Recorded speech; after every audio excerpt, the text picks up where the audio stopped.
was actually the time I did that the first time that you just saw. I went back there and went, what have I done? What came over me? Who am I? At 78, Sally Field stands as one of the last true emblems of classic Hollywood, a woman whose journey through the often brutal machinery of fame has left her with more than just awards and applause. With 2 Academy Awards, multiple Emmys, and the admiration of millions, she's achieved a rare kind of longevity. But Sally's legacy isn't just measured in accolades. It's in the pain she survived, the battles she quietly fought, and the people she will never forget. Because behind the camera, far from the red carpets and televised tributes, are moments that changed her forever. In her memoir, In Pieces, and through years of interviews and careful silences, Sally has slowly opened a window into her most formative and most difficult relationships in Hollywood. And now, decades later, with no studios left to impress and no image to protect, she's finally pulling back the curtain. These aren't petty feuds or diva rivalries. These are names that, for Sally Field, symbolize a deeper kind of betrayal. Men and women who made her feel small, unsafe, or unworthy in an industry that already demanded everything. This is the Sally Field you've never seen. And these are the 6 actors she quietly but firmly walked away from.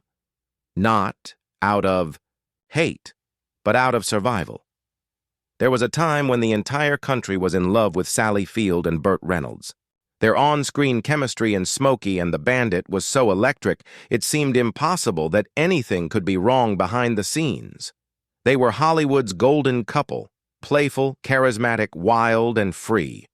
But what the public didn't see was the quiet erosion happening behind closed doors. In her memoir, Sally doesn't lash out or dramatize. She simply tells the truth. Burt Reynolds, for all his charm and humor, made her feel invisible. He interrupted her during interviews, mocked her choices in private, and made her feel like her opinions didn't matter. At first, Sally convinced herself it was just the pressure of fame or Burt's unpredictable personality. But over time, she realized the man she loved didn't really want all of her, just the version that smiled, supported, and stayed quiet. Even when the cameras weren't rolling, his affection came with strings. He wanted control, and Sally had to shrink to fit into his world. She described it not as love, but as something darker, a bond that fed on her silence. The hardest part wasn't walking away. It was realizing she had been disappearing in plain sight for years. Burt wasn't just a lost love. He became a symbol of what she would never allow again. By the time she arrived on the set of Back Roads, Sally Field had grown confident in her instincts, her ability to connect, to collaborate, to create something real. She hoped for a creative partnership, maybe even a bit of artistic magic. But from the first day, she felt something cold settle over the production. That chill had a name: Tommy Lee Jones. He wasn't cruel, he wasn't loud, and he never raised his voice. But his silence was deafening. There was no warmth, no camaraderie, no spark of curiosity. Only a man who did his job with military precision and emotional distance. For someone like Sally, who thrived on human connection, who believed in the power of vulnerability on screen, it was a quiet devastation. She tried, she really did. Asking questions between takes, attempting light banter, even suggesting ways to explore their characters' brokenness together. But Jones gave her nothing. The result was a film that critics said lacked chemistry. But the real tragedy wasn't the reviews. It was that Sally felt alone the entire time, performing into a void, searching for a connection that never came. After Back Roads, she never worked with Tommy Lee Jones again. And in her heart, she carried that experience not with anger, but with a kind of sadness. The sadness of seeing what a film could have been if just one person had looked up and cared. If Tommy Lee Jones was a wall, Robert Blake was a wildfire. On the set of Say Goodbye, Maggie Cole, Sally Field didn't just have to act, she had to survive. Blake's reputation preceded him, intense, erratic, fiercely method, and often impossible to manage, but nothing could prepare her for the reality of working with him. Lines changed without warning, directions were ignored, scenes were hijacked by outbursts that had no place in the script. For Sally, who approached her craft with discipline and deep emotional focus, it felt like sabotage.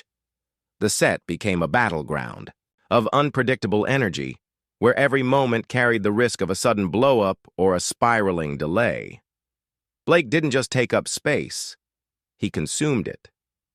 Crew members whispered about his volatility, directors walked on eggshells, and Sally found herself trying to hold everything together, becoming not just the lead actress, but the emotional anchor for a production being dragged into chaos. She never spoke with hatred, only pain. The film was eventually shelved, never even aired, but the experience stayed with her. Later, she would say, "There are actors who act, and actors who try to make everyone else small so they feel big." Robert Blake, she believed, belonged firmly in the second group, and after that experience, Sally vowed never to confuse volatility with talent again. The set of Steel Magnolias should have been a sanctuary. It was a story about women, their strength, their heartbreak, their love. And for Sally Field, it held emotional resonance. She arrived prepared, grounded, and ready to deliver a performance that honored those themes. But she hadn't counted on Shirley MacLaine. Shirley was a force, charismatic, spontaneous, and deeply confident. But with that power came something else, a relentless need to dominate. Whether it was during a delicate emotional scene or a simple exchange of dialogue, Shirley had a way of inserting herself, of subtly shifting the energy so that it revolved around her. Sally never accused her of sabotage, but the tension was palpable. During one particularly emotional scene, Sally struggled to stay in character while Shirley added sarcastic quips between takes, undercutting the gravity of the moment. It wasn't outright cruelty. It was more like creative collision. Their styles didn't align, and the dissonance made the work feel heavy. Sally never lashed out. She stayed professional. She delivered her lines and kept her composure. But years later, she admitted that working with Shirley felt like trying to paint while someone else kept shaking the canvas. It wasn't personal, she said, just the sad result of two very different artistic energies crashing into each other. And though the film became a beloved classic for Sally, the experience behind the scenes left a lingering bruise. On paper, Kiss Me Goodbye was supposed to be a light romantic comedy, a charming escape from the heavy emotional terrain Sally often navigated in her roles. But James Woods turned that escape into a psychological war zone.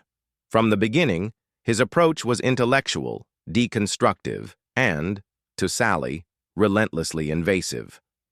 He questioned lines mid-scene, rewrote dialogue without warning, and offered critiques in the middle of emotional takes. It wasn't collaboration.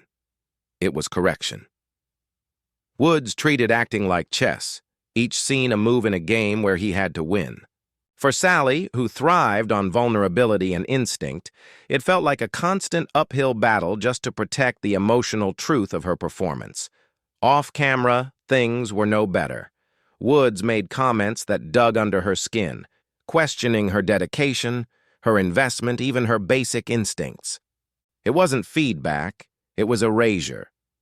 She wasn't just acting beside him, she was defending her right to be there. By the time filming ended, Sally wasn't just tired, she was transformed. She said it wasn't the role that wore her down. It was having to constantly prove her worth to a man who thought intellect gave him the right to judge her heart. That experience hardened something in her, and she quietly swore never again would she allow someone's need to be the smartest in the room to silence her.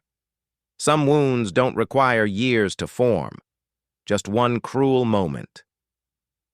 For Sally Field, That moment came during a single audition with Dustin Hoffman. They never worked together. They never filmed a single scene. But what happened in that room stayed with her for decades. It was the early 1980s, and Sally walked into a chemistry read for a project she believed in. Dustin Hoffman was already inside, laughing with producers, making jokes, clearly controlling the space. When it was Sally's turn to read, he didn't listen. He corrected her, interrupted her, and treated the entire process like a game. Later, she learned he had already decided she wasn't the right fit, and had made sure their chemistry fell flat. Sally described it not just as unprofessional, but as cruel. It wasn't about talent, it was about power. The power to make someone feel small just because you can. She left the audition questioning everything, not just her performance, but her worth.